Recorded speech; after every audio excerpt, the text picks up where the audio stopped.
castelos, torres, grandes igrejas góticas,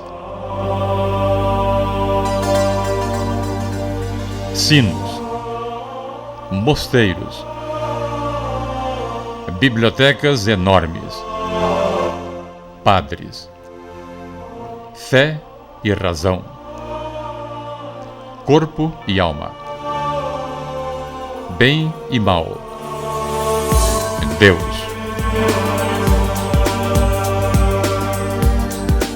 Estas são as palavras e os cenários da viagem que faremos a um tempo distante, mas que influenciou decisivamente a história da humanidade, a Idade Média e a filosofia medieval.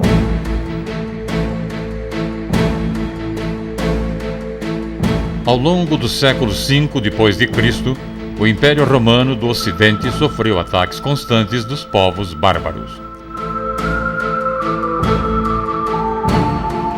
Do confronto desses povos invasores com os romanos, desenvolveu-se uma nova estruturação da vida social europeia, que corresponde à Idade Média.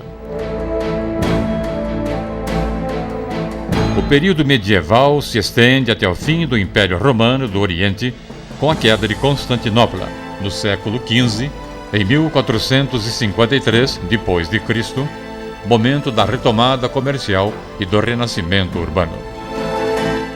No século IV d.C., Roma foi ameaçada tanto por levas de povos que vinham do norte, quanto por um processo de desintegração interna. Em 330, o imperador Constantino, o Grande, transferiu a capital do Império Romano para Constantinopla, cidade que ele próprio tinha fundado às margens do Rio Negro. A partir de então, Constantinopla passou a ser conhecida como a Segunda Roma. No ano de 395 d.C., o Império Romano foi dividido. Passou a haver, então, o Império Romano do Ocidente, tendo Roma como seu centro, e um Império Romano do Oriente, cuja capital era a nova cidade de Constantinopla. Em 410, Roma foi pilhada por povos bárbaros e em 476, todo o Império Romano do Ocidente ruiu. O Império Romano do Oriente continuou a existir até 1453, ano em que os turcos tomaram Constantinopla, e desde então a cidade se chama Istambul, hoje capital da Turquia. Por muitos anos, a Idade Média foi conhecida como a Idade das Trevas, um período obscuro e de ideias atrasadas, marcadas pelo declínio econômico e político do feudalismo, pelas guerras religiosas, pela peste negra e pelo monopólio restritivo da Igreja nos campos da educação e da cultura. Entretanto, a arte gótica, com suas catedrais, a poesia lírica dos trovadores e a obra de filósofos de grande originalidade mostram o quão errônea é esta imagem.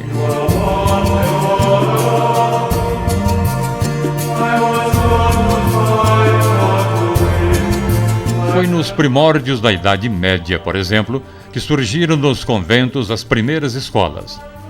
No século XII, as escolas das catedrais vieram se juntar às dos mosteiros das primeiras universidades. Até hoje, os estudos das diferentes áreas do saber são divididos em diferentes faculdades, exatamente como na Idade Média. Durante o período medieval, surgiram também as diferentes nações, com suas cidades e fortalezas, sua música própria, suas narrativas populares.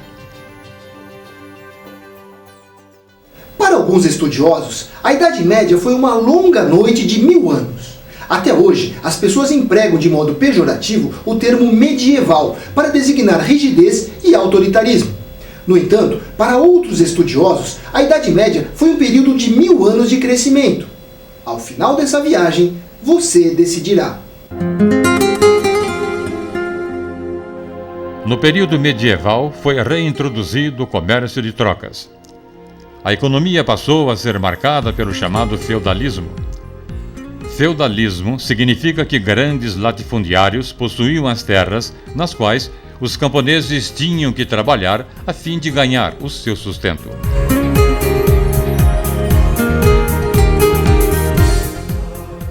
A Idade Média é caracterizada por um retorno ao universo rural.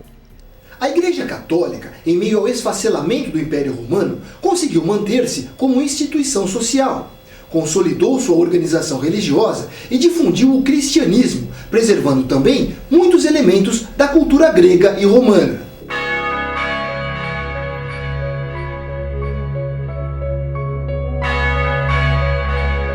Apoiada em sua crescente influência religiosa, a Igreja passou a exercer importante papel político na sociedade medieval. Desempenhou, às vezes, a função de órgão supranacional, conciliador das elites dominantes, contornando os problemas das rivalidades internas da nobreza feudal. Conquistou também vasta riqueza material.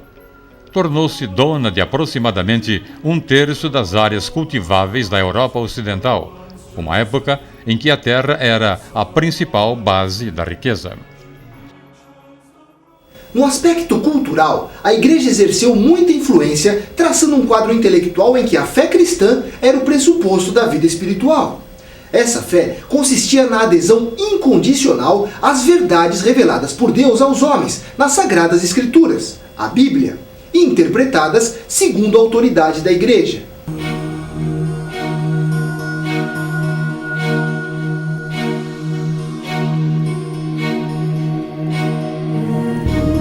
A consagração do cristianismo como religião oficial do Império Romano no ano de 380 d.C. marca o início de uma transformação profunda nas formas de pensar do mundo antigo. A teologia, a reflexão sobre Deus, torna-se rapidamente no saber supremo, teocentrismo, que todos os filósofos aspiram a alcançar. Esta é a razão por que a esmagadora maioria dos filósofos medievais eram teólogos. Tudo conduz a Deus. O mundo material surge como a manifestação da vontade divina. A própria política é formalmente submetida aos grandes princípios definidos pela religião. O indivíduo, ao mesmo tempo em que se afirma como único, é limitado na sua autonomia.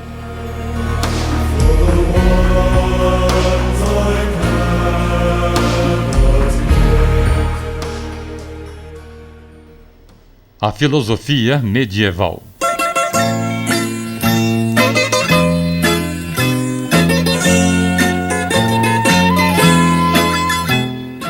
Alguns religiosos desprezavam a filosofia grega, sobretudo porque viam nessa forma de pensamento uma porta aberta para o surgimento de doutrinas contrárias às estabelecidas pela Igreja, em termos de fé, as chamadas heresias.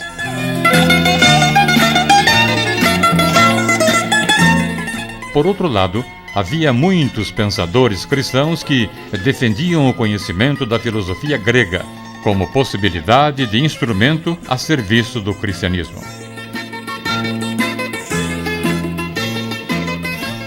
Conciliado com a fé cristã, o estudo da filosofia grega permitiria à Igreja enfrentar os descrentes e derrotar os hereges com as armas racionais da argumentação lógica.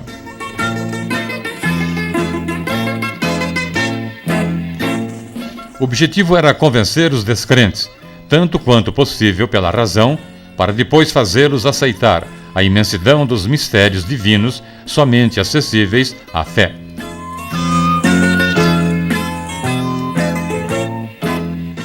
Muitos pensadores afirmam que a filosofia medieval cristã seguiu o caminho que parte da religião bíblica para sua compreensão conceitual, da revelação para a teologia.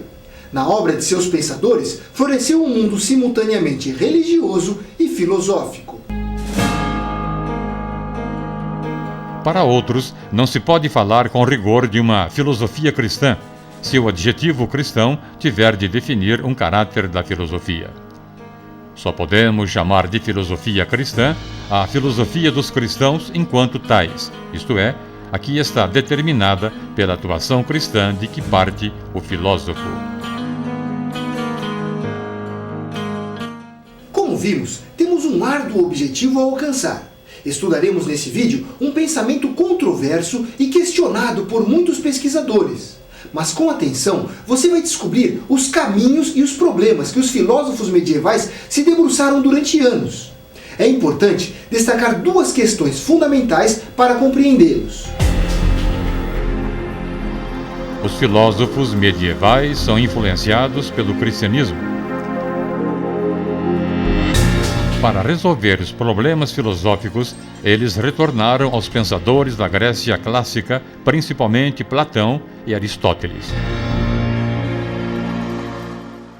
A característica fundamental da filosofia medieval é a ênfase às questões teológicas como o dogma da Trindade, a encarnação de Deus Filho, a liberdade e a salvação, a relação entre fé e razão. Vamos conhecer os dois momentos mais importantes da filosofia no período medieval, a patrística e a escolástica. O período chamado patrística ocorre de meados do século IV ao século VIII depois de Cristo. Busca-se na patrística uma reconciliação entre a fé e a razão, sobretudo a partir da interpretação da filosofia de Platão. Destaca-se nesta fase a figura de Santo Agostinho.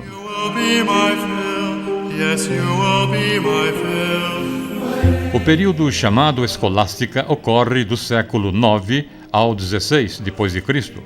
Busca-se na escolástica uma sistematização da filosofia cristã, sobretudo a partir da interpretação da filosofia de Aristóteles.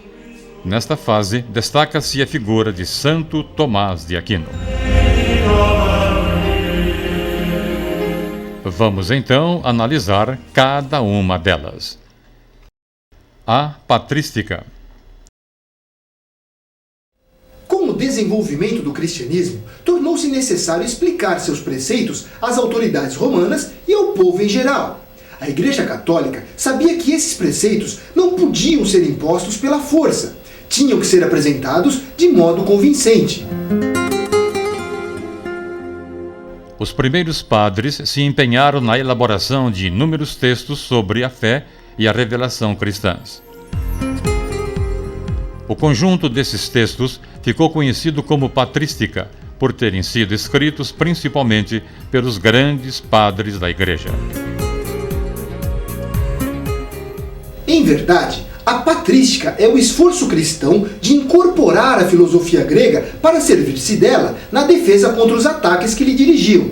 Assim, os padres da Igreja tentaram, em primeiro lugar, uma formulação intelectual dos dogmas, e em segundo, uma discussão racional com seus inimigos heréticos ou pagãos.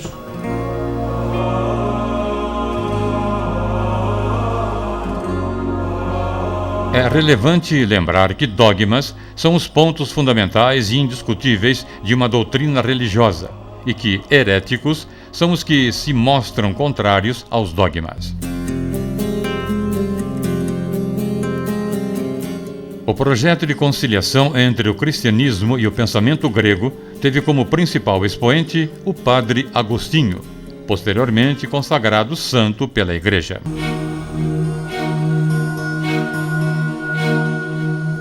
Santo Agostinho foi religioso, teólogo e filósofo cristão. Ele sistematizou a doutrina cristã, influenciado pela filosofia de Platão.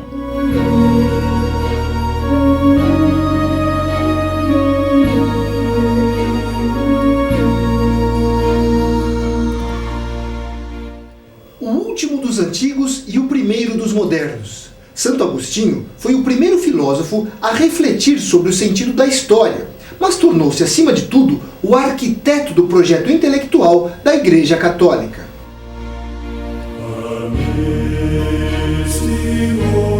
Aurélio Agostinho, em latim Aurelius Augustinus, nasceu em Tagaste, atualmente Souq Arras, na Argélia, em 13 de novembro de 354.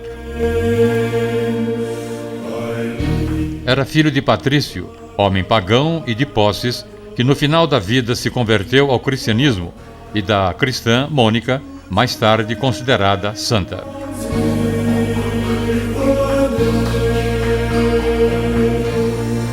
Agostinho estudou retórica em Cartago, onde aos 17 anos passou a viver com uma concubina, da qual teve um filho, Adeodato. A leitura do Hortênsios de Cícero despertou-o para a filosofia.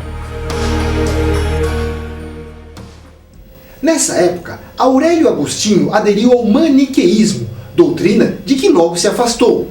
O maniqueísmo é uma doutrina persa que afirmava ser o universo dominado por dois grandes princípios opostos, o bem e o mal, mantendo uma luta incessante entre si.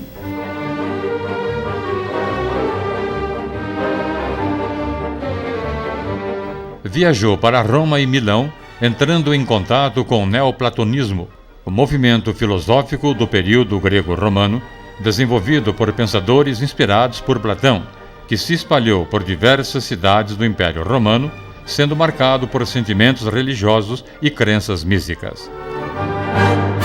Em 384, começou a ensinar a retórica em Milão, onde conheceu Santo Ambrósio, bispo da cidade.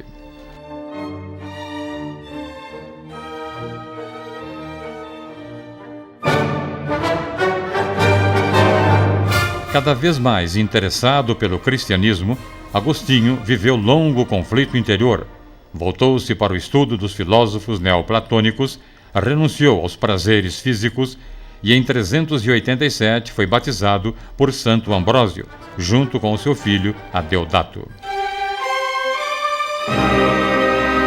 Tomado pelos ideais cristãos, decidiu fundar um mosteiro em Tagaste, onde nascera. Nesta época, perdeu a mãe e, pouco depois, o filho. Ordenado padre em 391, em Hipona, pequeno porto do Mediterrâneo, também na atual Argélia, em 395 tornou-se bispo coadjutor, passando a titular com a morte do bispo diocesano Valério. Não tardou para que fundasse uma comunidade religiosa nas dependências da catedral.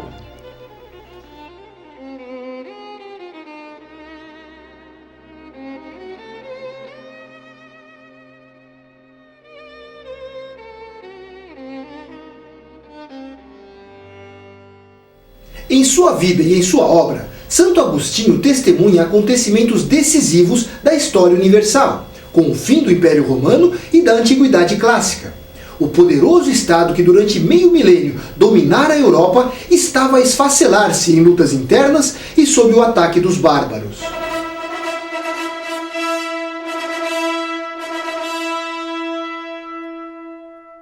Em 410, Santo Agostinho viu a invasão de Roma e, pouco antes de morrer, presenciou o cerco de Hipona. Nesse clima, em que cismas e heresias eram das poucas coisas a prosperar, ele estudou, ensinou e escreveu suas obras.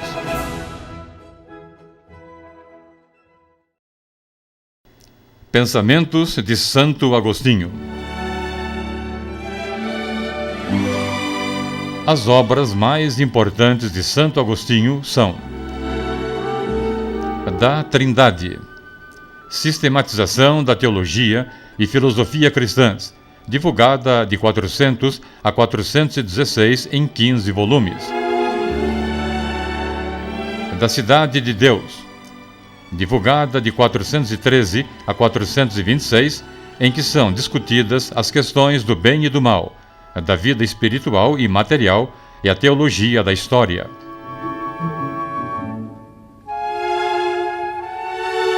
Confissões, sua autobiografia, divulgada por volta do ano 400, e muitos trabalhos de polêmica contra as heresias de seu tempo, de catequese e de uso didático, além dos sermões e cartas em que interpreta minuciosamente passagens das Escrituras.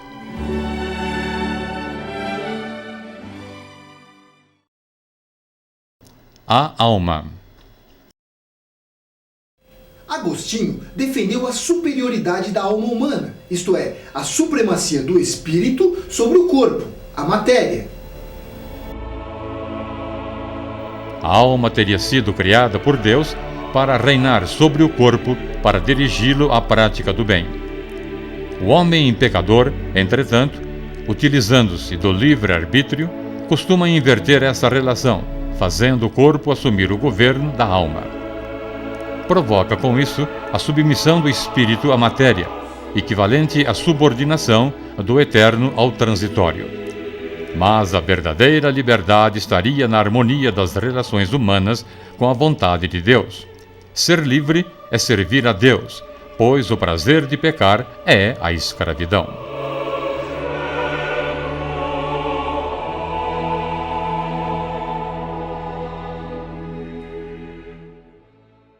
A liberdade.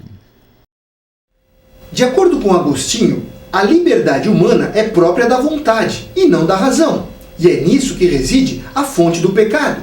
O indivíduo peca porque usa de seu livre-arbítrio para satisfazer sua vontade, mesmo sabendo que tal atitude é pecaminosa. A razão e a fé. Agostinho também discutiu a diferença existente entre fé cristã e razão, afirmando que a fé nos faz crer em coisas que nem sempre entendemos pela razão. Ele afirmou: creio em tudo o que entendo, mas nem tudo o que creio também entendo. Tudo o que compreendo conheço, mas nem tudo o que creio conheço.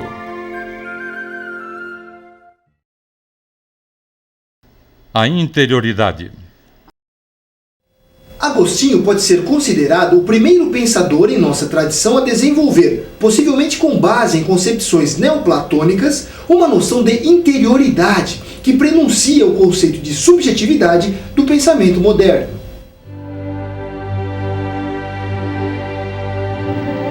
Encontramos já em seu pensamento a oposição entre interior e exterior, e a concepção de que a interioridade é o lugar da verdade.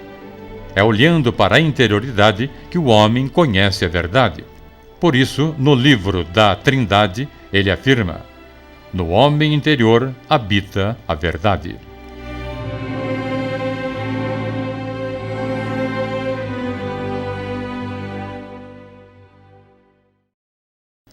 O mal. Agostinho faz uma interessante análise da ideia de mal. Para ele, Deus é imutável e é a plenitude do ser, a perfeição máxima e o bem absoluto. A natureza do mal deve, assim, ser encontrada no conceito absolutamente contrário ao conceito de Deus como ser, ou seja, o não ser. O mal fica, portanto, destituído de toda substancialidade. Ele seria apenas a privação do bem. O mal não existe, por assim dizer, mas a ausência do bem.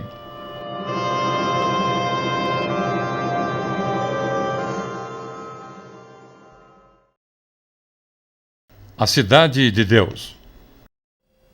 Uma das mais belas concepções de Santo Agostinho é a da cidade de Deus.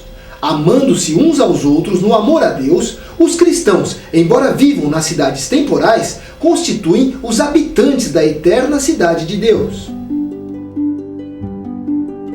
Na aparência, ela se confunde com as outras, como o povo cristão, como os outros povos, mas o sentido da história e sua razão de ser é a construção da cidade de Deus, em toda parte e todo tempo.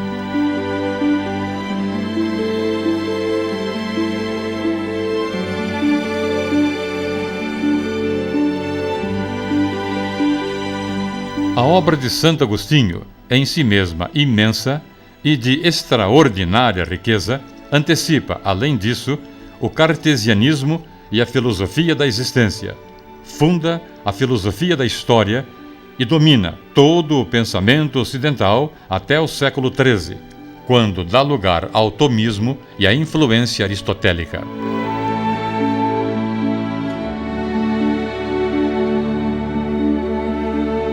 Santo Agostinho morreu em Hipona, em 28 de agosto de 430 depois de Cristo.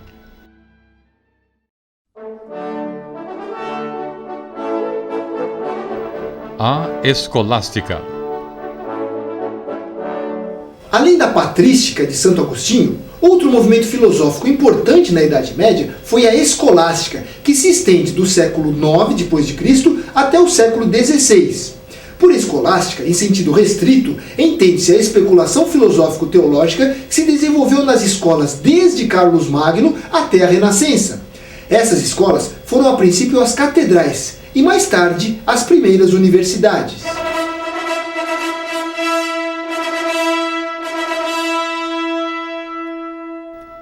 No século VIII, Carlos Magno, imperador do Sacro Império Romano, organizou o ensino e fundou escolas ligadas às instituições católicas. Com isso, todo o saber guardado nas bibliotecas dos mosteiros passou a ser divulgado. Nessas escolas ensinava-se gramática, retórica, dialética, geometria, aritmética, astronomia e música.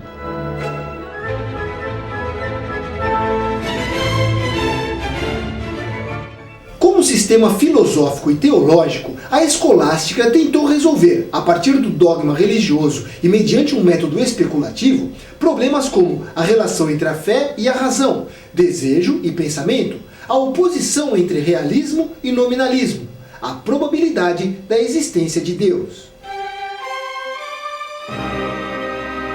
Assim, a história da escolástica apresenta-se como a história da razão humana em determinado momento de sua evolução, exprimindo inicialmente a alienação, na sujeição ao dogma, em seguida a consciência da alienação, na doutrina das duas verdades, e finalmente a negação da alienação, da negação, na ruptura definitiva entre razão e fé, e na afirmação de que o real, em sua totalidade, natureza e história, é racional.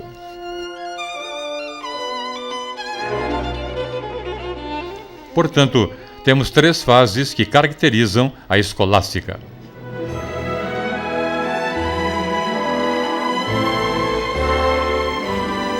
Primeira fase. Vai do século IX ao fim do século XII d.C. e é caracterizada pela confiança na perfeita harmonia entre fé e razão. Segunda fase. Vai do século XII ao início do século XIV d.C. e é caracterizada pela elaboração de grandes sistemas filosóficos, merecendo destaque as obras de São Tomás de Aquino. Nessa fase, considera-se que a harmonização entre fé e razão pode ser parcialmente obtida. Terceira fase. Vai do século XIV até o século XVI d.C. e é caracterizada pela decadência da escolástica. Afirmam-se as diferenças fundamentais entre fé e razão. O grande destaque é o filósofo Guilherme de Ockham.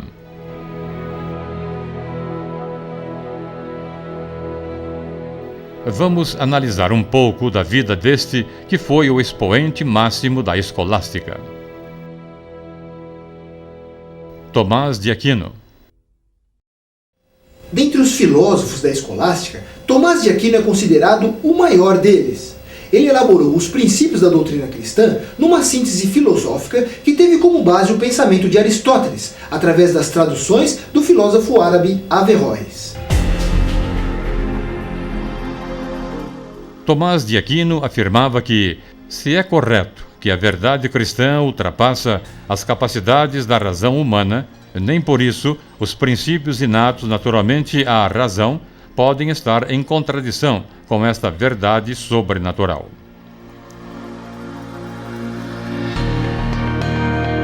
Tomás de Aquino nasceu em Nápoles, sul da Itália, em 1226 e faleceu aos 49 anos de idade num convento em 1274. Ele foi religioso. Em verdade, Aquino reviveu em grande parte o pensamento do filósofo grego Aristóteles, com o objetivo de nele buscar os elementos racionais que explicassem os princípios da fé cristã. Mas ele fez uma síntese original da obra aristotélica. Em seu livro mais famoso, a Suma Teológica, ele busca 5 provas para a existência de Deus. Para Aristóteles, tudo que se move é movido por outro ser. Por sua vez, esse outro ser, para que se mova, necessita também que seja movido por outro ser, e assim sucessivamente. Se não houvesse um primeiro ser movente, cairíamos num processo indefinido. Logo, conclui Aquino, é necessário chegar a um primeiro ser movente que não seja movido por nenhum outro. Esse ser é Deus.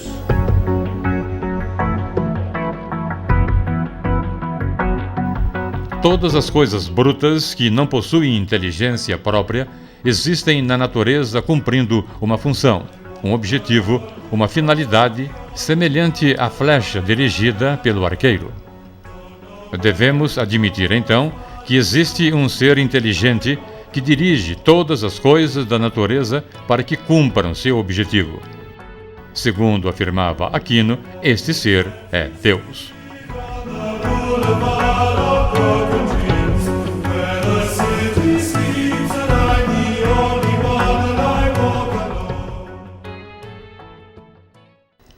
Outros filósofos.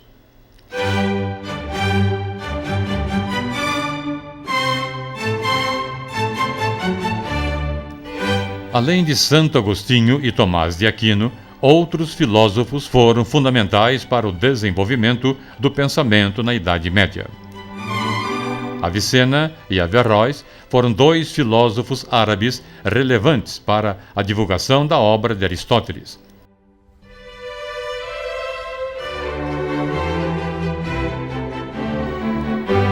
Também se destacam neste período Santo Anselmo, Pedro Abelardo, Guilherme de Ockham, entre outros.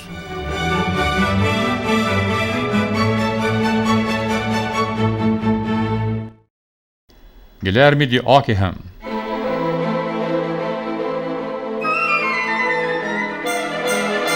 Guilherme de Ockham, nascido em 1280 e falecido em 1349, proclamou uma distinção absoluta entre fé e razão.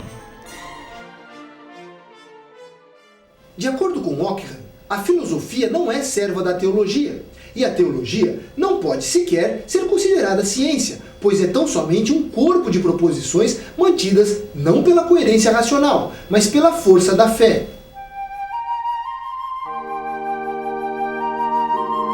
Ockham iniciou o método de pesquisa científica moderna. Seu pensamento destacou-se porque apreendeu as transformações de seu tempo. A ruptura entre a Igreja e os nascentes Estados nacionais.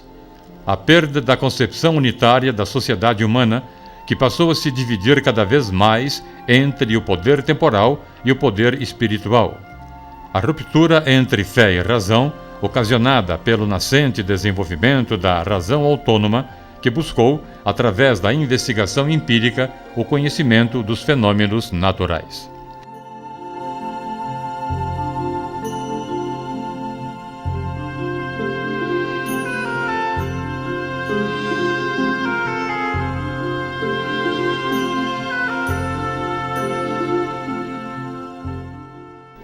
Considerações finais.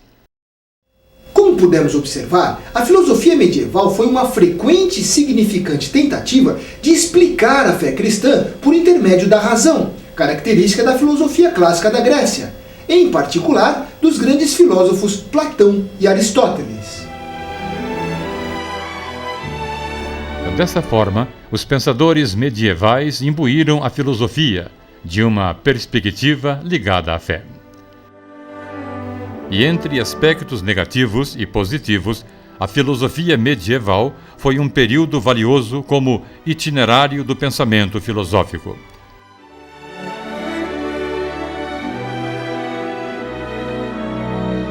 O questionamento de seus pensadores, como Ockham, abriu as portas para outro tempo, em que não mais Deus estava no centro das discussões, mas sim o homem e a ciência.